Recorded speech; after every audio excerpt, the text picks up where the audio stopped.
This video is part of a series intended to give you an overview of the forms used by the American Red Cross in our shelter operations.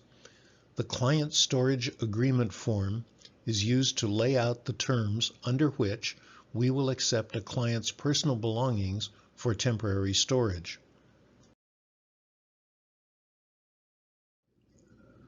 The form provides the client with a written receipt for his or her personal belongings, which the Red Cross has agreed to store temporarily. Clients arrive at our shelters at what is probably one of the most terrible moments in their lives. Their homes are uninhabitable, and they turn to us for help. Often, the clients will arrive at our shelter with everything they were able to gather up before leaving home, and they will ask us to store their belongings for them. In many cases, we will be able to accommodate this request. This form is a summarized inventory of the client's belongings and also confirms to us exactly who has the owner's permission to access those belongings.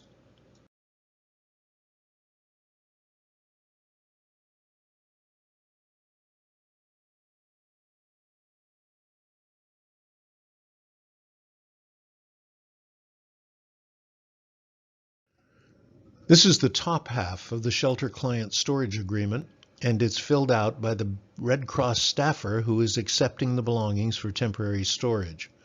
The top box contains identifying information: the date we accept the belongings, the disaster response number, the client's cot number in the dormitory, the shelter location, and where we will store the belongings. It also identifies the client who will sign the form and one additional person who is authorized to access the belongings. We ask for 2 telephone numbers if available. The second box is the brief inventory of belongings: the number of boxes, plastic tubs, bags, and other containers we're being asked to store. Note that we do not inventory the container's specific contents.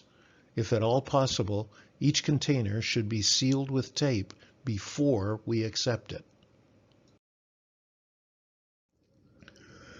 This is the bottom half of the Shelter Client Storage Agreement. It lays out the limits of our responsibilities and lists several specific items which the client agrees are not in any of the containers.